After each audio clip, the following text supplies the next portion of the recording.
नमस्कार, म महेन्द्र खत्बे। म यो धनजित आधारभूत विद्यालयमा मेरो बच्चा पढ्दैछन्। म त्यहाँको अभिभावक हो र यहाँ झनै 300 को हाराहारीमा बच्चा पढ्दैछ स्कुलमा।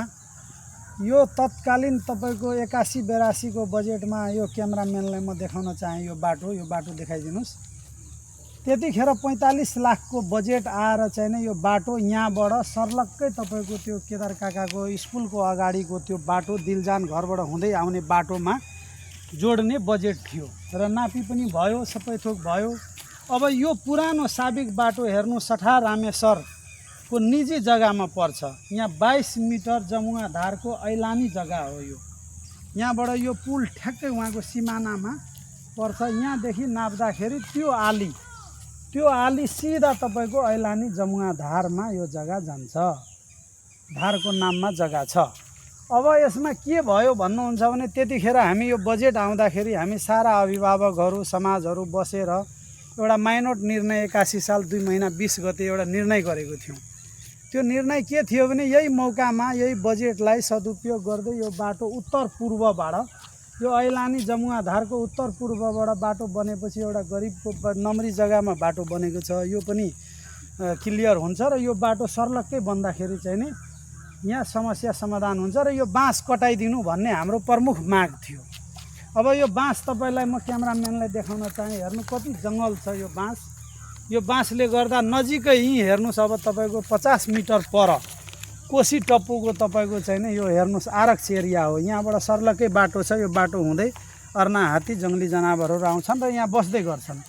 अब यो कुरालाई फेरि सिरियसली स्थानीय सरकार प्रमुख रमेश कार्कीज्यूले सिरियसली लिएर तपाईको चाहिँ नि यहाँ अमिन ल्याएर जग्गा नाप्नुभयो, टक्कसँगले किल्ला खुट्टा सबै गाड्नुभयो। यहाँ डोजर चल्छ, टेन्सन नलिनुस् तपाईहरू।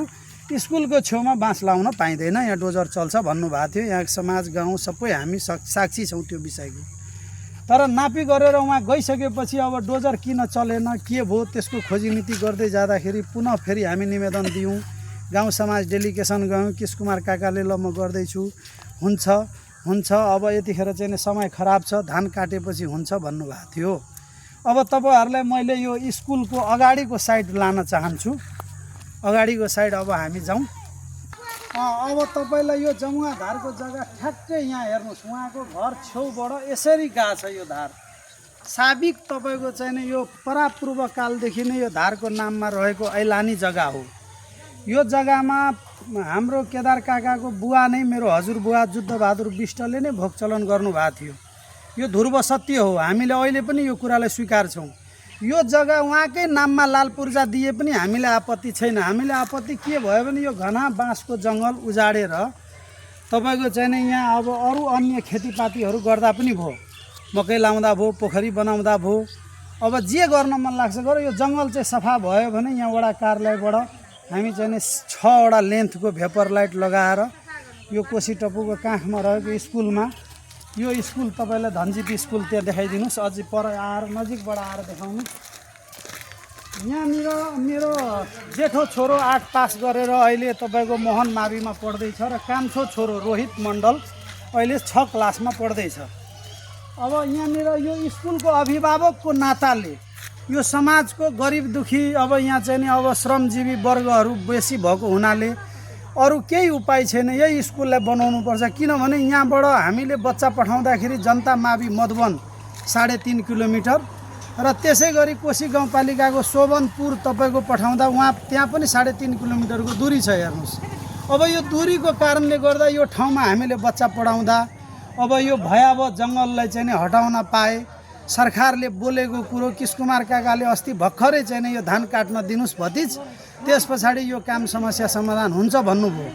अब त्यो सबै गर्दै जाँदाखेरि अहिलेसम्म यो मुद्दा अन्यल भयो। 260 जना अभिभावकले हामी तपाईको चाहिँ नि दिएको थियौँ अनि यहाँ निवेदन समेत दर्ता गरेपछि अब स्थानीय सरकार अब त्यतिखेरको चाहिँ नि तत्कालीन एमालेबाट चुनाव जितेको हाम्रो केदार काकाले यो समस्या समाधान गर्नु भएन भएर आमूल परिवर्तन गरेर समाजले चाहिँ नि नेपाली काङ्ग्रेसको उम्मेदवार किस कुमार महतोलाई अत्याधिक मत दिएर चुनाव जिताएको थियो।